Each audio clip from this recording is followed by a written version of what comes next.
Көтүче Әхмәт абзыйның башына бик күп кайгы хәсрәт төшкән. Авыр сугыш елларында ул күп нәрсәсен югалта. Хатыны үлеп китә, улы хәбәрсез югала. Шәһәрдәге эшен дә югалткач, Әхмәт абзый бер авылга көтүче булып яллана.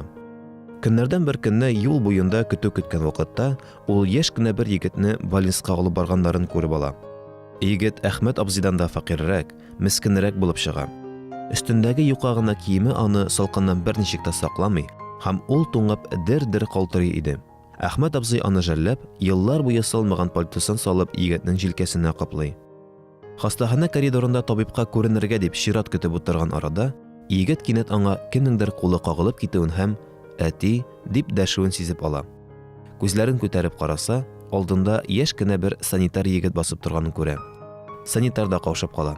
«Гафу итегез, мин сезнең пальтогызны әтиемнең пальтосына охшаттым. Мин аның белән инде ничә елдан бирле күрешкәнем юк.